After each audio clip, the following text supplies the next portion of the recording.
రైళ్లు తెచ్చారు. 4 కోట్ల మంది పేదలకి ఇళ్ల నిర్మాణం చేశారు. ఇవన్నీ చిన్న విషయాలు కాదు. ఇటీవల మీరు చూశారు ఆపరేషన్ సింధూర్. కబద్దార్ ఎవరైనా మా జోలుకొస్తే ఏం చేస్తావో చేసి చూపించిన ఘనత నరేంద్ర మోడీ గారిది. ఈ విషయంలోనే కాదు, మీరు ఒక్కసారి గుర్తుపెట్టుకోవాల్సింది అనేక విషయాల్లో చంద్రయాన్, గగన్యాన్ ఇలాంటి విషయాల్లో మన దేశ ప్రతిష్ట పెంచాయి.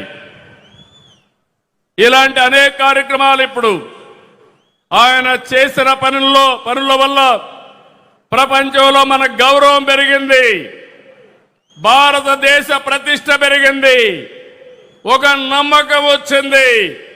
2047కి తిరుగులేని శక్తిగా భారతదేశం తయారవుతుందని మరొకసారి విజ్ఞప్తి చేస్తున్నా. అవును అంటే గట్టిగా చప్పట్లు కొట్టి అభినందించండి ప్రధానమంత్రి గారిని. 2 దిక్కల్లా ఎన్డీఏ ప్రభుత్వాలున్నాయి. కానీ ఈరోజు మనం గుర్తుపెట్టుకోవాల్సింది 5 సంవత్సరాల సమయాన్ని మనం అవకాశాల్ని పోగొట్టుకున్నాం. మళ్ళీ విధ్వంసం నుంచి ప్రారంభించాం. ఒక్కొక్క అడుగే ముందుకేస్తున్నాం. నేను మీ అందరికీ ఎన్నికల ముందు ఒకటే రాష్ట్ర ప్రజలందరికీ చెప్పాను. ఈరోజు కూడా ఈ సమావేశం మళ్ళీ ప్రజాసేవకు పునరంకితం కావడానికి ఈ సమావేశం మనం ఇక్కడ పెట్టుకున్నాం. ఏం చేశామో చెప్పాలి, ఏమి చేయలేకపోయామో కూడా చెప్పడానికి నేను సిద్ధంగా ఉన్నాను. విమర్శలకి ప్రతి విమర్శే కాదు, ఎవడైనా విమర్శలు చేస్తే సాక్ష్యాధారాలతో సహా వాళ్లకు చెప్పే శక్తి ఈ ఎన్డీఏకు ఉందని మరొక్కసారి మీకు విజ్ఞప్తి చేస్తున్నా. ఆ రోజు సంక్షేమం, అభివృద్ధి, సుపరిపాలన ఈ 3 విషయాలు సమర్థవంతంగా చేస్తామని చెప్పాం. ఎన్ని కష్టాలున్నా, ఎన్ని ఆర్థిక ఇబ్బందులున్నా మనం చెప్పినది ఎలక్షన్ మేనిఫెస్టోలో గుర్తుపెట్టుకున్నాం.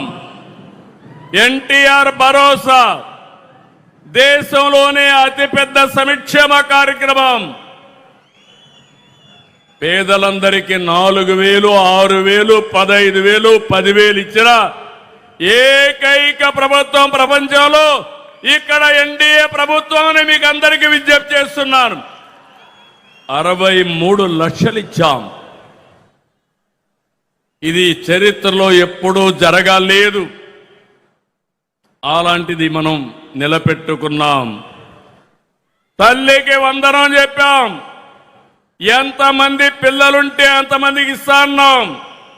ఇప్పుడే ఒక తల్లి వచ్చింది, 7 మంది పిల్లలుంటే 7 మందికి తల్లికి వందనం ఇచ్చామంటే అది ఎన్డీఏ ప్రభుత్వం. స్త్రీ శక్తి సక్సెస్ చేశాం. ఉచిత ప్రయాణ సౌకర్యాన్ని ఏర్పాటు చేశాం. ఇప్పటికే 71 కోట్ల మంది ప్రయాణాలు చేశారు. దీపం 2 తీసుకొచ్చాం.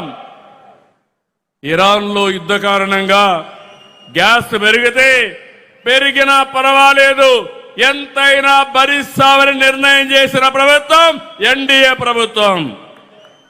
మత్స్యకార సేవలో, ఆటో డ్రైవర్ సేవలో, నేతన్నలకు ఉచిత విద్యుత్తు చెప్పినట్టు చేశాం. ఇప్పుడే ఒక రైతు చెప్పాడు, కేంద్రం రాష్ట్రం 20,000 ఇస్తాన్నాం. ఈరోజు అన్నదాత సుఖీభావ్ కింద 20,000 ఇచ్చాం. కేంద్ర ప్రధానమంత్రి గారి కింద 6,000, మనం 14,000 ఇచ్చాం. ధాన్యం అమ్ముకునేదానికి నాడు రైతులు నానా కష్టాలు పడ్డారు. మనం వచ్చిన తర్వాత 24 గంటల్లో డబ్బులు చెల్లించామంటే అది మన చిత్తశుద్ధి. ఇంకొక పక్కన రైతుకు గిట్టుబాటు ధర రాకపోతే వీలైనంత వరకు ఆదుకోవడానికి మనం ప్రయత్నం చేస్తున్నాం. గీత కార్మికులు, వడ్డెర్లు, నేతన్నలు, అర్చకులు, నాయి బ్రాహ్మణులు, పాస్టర్లు, ఇమాములు, మౌజములు, ఇలా అందరినీ గుర్తుపెట్టుకున్నాం. ఆ రోజు చెప్పాం, ఈరోజు గుర్తుపెట్టుకొని ముందుకు పోతున్నాం. ఎస్సీ, ఎస్టీ, బీసీలకు సోలార్ రూఫ్ టాప్ ఇస్తున్నాం.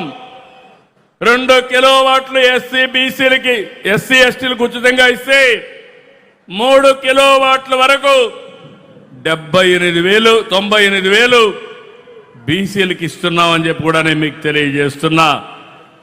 ఇంకో పక్క P4 తీసుకొచ్చాం. తద్వారా ఆర్థిక అసమానతను తగ్గించాలని ఒక నూతన ప్రయోగం చేస్తున్నాం. విద్య, ఆరోగ్యం, పేదవాడికి ఖర్చులు తగ్గించాలి. అందుకే కొత్తగా సంజీవని తీసుకొచ్చాం, డిఎస్సి పెట్టాం, టీచర్ పోస్టులన్నీ కూడా భర్తీ చేశాం. లా అండ్ ఆర్డర్ మెయింటైన్ చేయడానికి 5,757 మంది కానిస్టేబుల్స్ ఇచ్చాం. ప్రభుత్వ ఉద్యోగులను కూడా ఆదుకున్నాం. 23 నెలల్లో 21,000 బకాయిలు చెల్లించాం. ఇవన్నీ కూడా మీరు ఒక విషయం గుర్తుపెట్టుకోవాలి, రాష్ట్ర ప్రజానీకం గుర్తుపెట్టుకోవాలి. మన ఆదాయం ఉండి డబ్బులుండి కాదు, కేంద్రంతో సహకారం తీసుకున్నాం. కేంద్రానికి కూడా మనం ఒక్క రాష్ట్రమే కాదు, అధికారంలో చాలా రాష్ట్రాలు ఉన్నాయి. ఎంత ఇవ్వగలుగుతారో అంతవరకు వారిని మెప్పించి ఆదుకునే విధంగా కార్యక్రమాలు చేశాం. మన ఆదాయాన్ని పెంచుకోవడానికి ప్రయత్నం చేశాం.